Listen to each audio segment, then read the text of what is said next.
Eh, vale, muchísimas gracias. Pues muy buenas tardes a todos, todas, todes.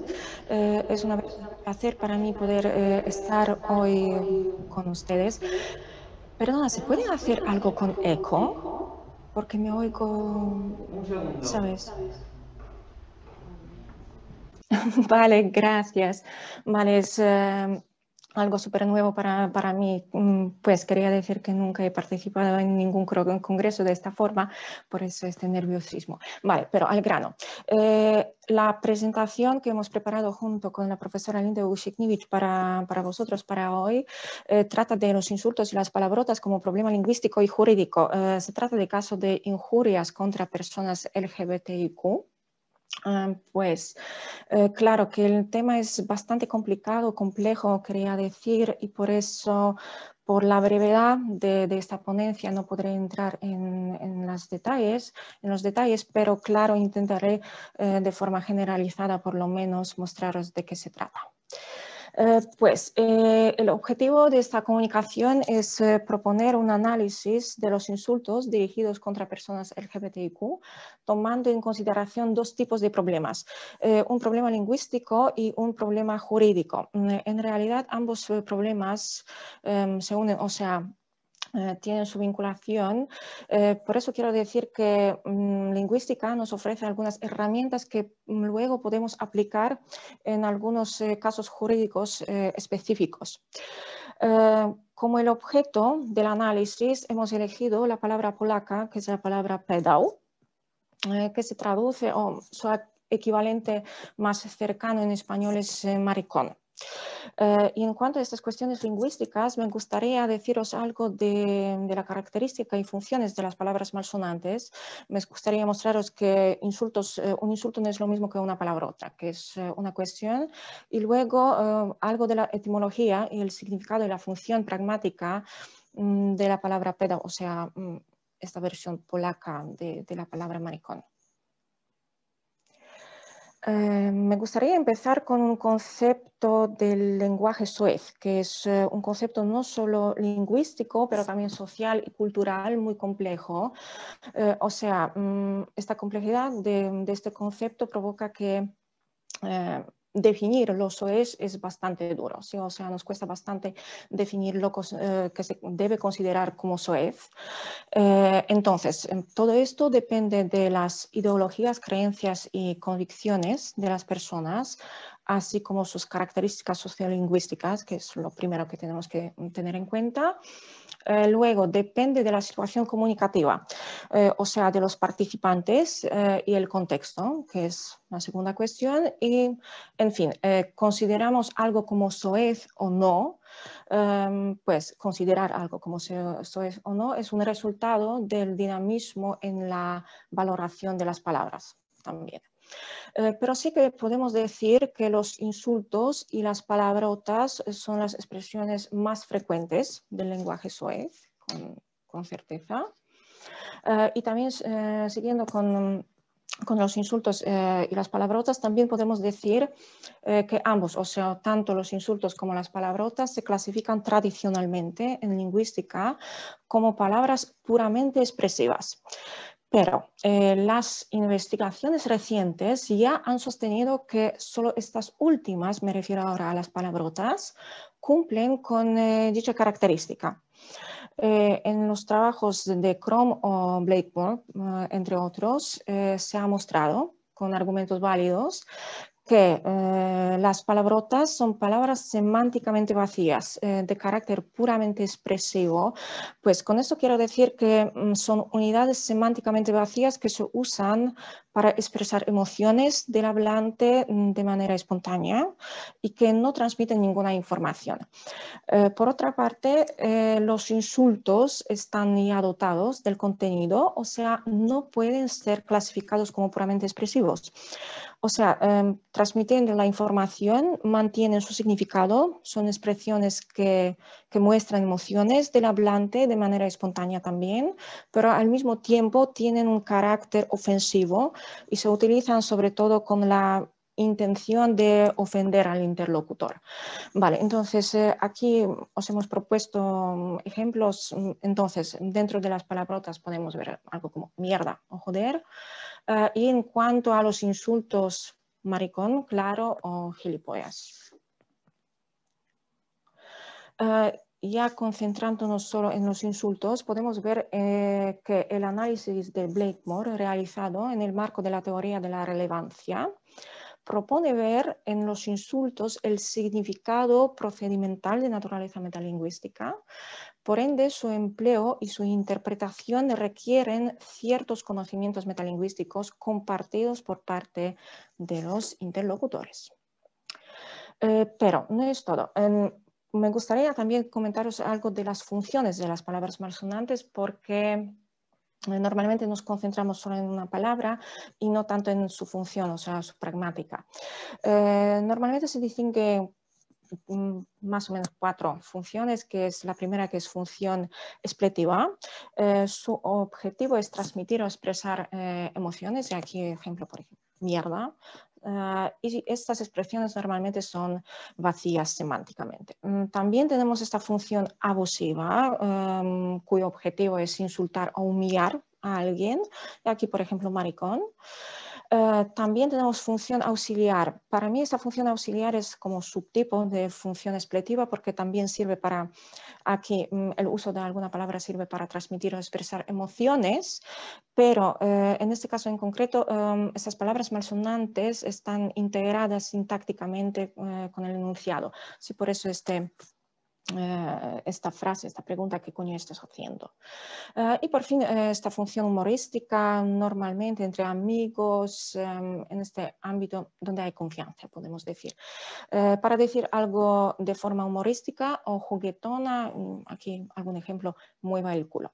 Pero ¿por qué estoy hablando de todo esto? Porque muchas veces, como ya he dicho, nos concentramos solo en la palabra, en su significado, palabra, expresión y su significado, y esta palabra consideramos como insultante, y no necesariamente insultante, malsonante, etcétera, y no necesariamente nos concentramos en su función. Pero realmente la misma palabra se puede usar tanto en función expletiva como en función abusiva. Como primer ejemplo, os he mostrado una palabra polaca que es un sustantivo, que es kurwa. Esta palabra, este sustantivo se puede traducir literalmente como puta al español, y pues en esta función expletiva como curva, esto funciona como es un sustantivo en nominativo. Y funciona como aquí podéis ver, como un poquito joder o mierda. O sea, no transmite ninguna información semánticamente. Y la misma palabra, que es el mismo sustantivo. Agnieszka, disculpa ¿Sí? que te interrumpa, mil disculpas, te quedan 8 minutos, ¿de acuerdo? Vale, gracias. Perfecto. Vale, volviendo a lo nuestro. La misma palabra, pero esta vez en vocativo, ya tiene esta función abusiva. O sea, realmente quiero decir a alguien que ejerce prostitución. O sea, decir algo como eres una puta.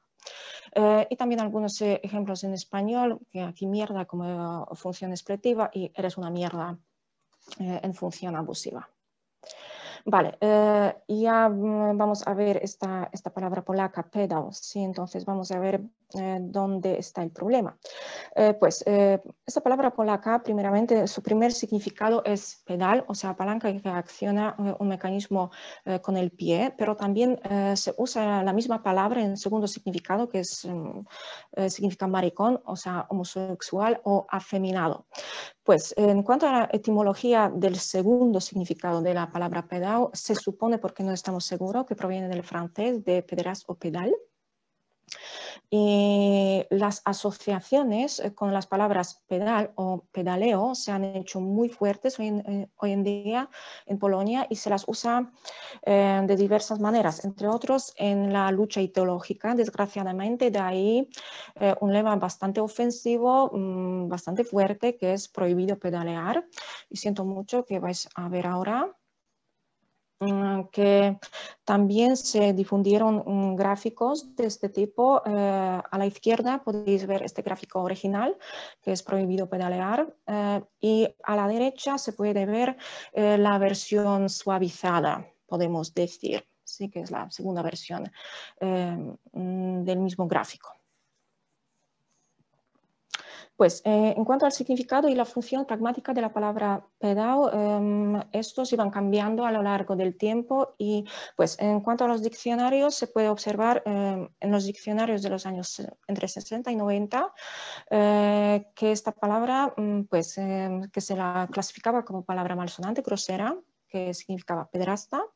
Luego, en los diccionarios de los años 2000, también como palabra malsonante, grosera, pero desdeñosa, coloquial y ofensiva, ya para hablar de homosexual o homosexual con desprecio. Y por fin, en diccionarios actuales se observa más definiciones, más sentidos, que primeramente como palabra malsonante, grosera, para hablar de homosexual, pero también de forma bastante neutral, homosexual, pero solo entre personas homosexuales, y estamos hablando aquí de apropiación parcial de palabra pedao, pero también como palabra desdeñosa, ofensiva, un hombre afeminado, un chico a quien le gusta pasar el tiempo en la compañía de las chicas.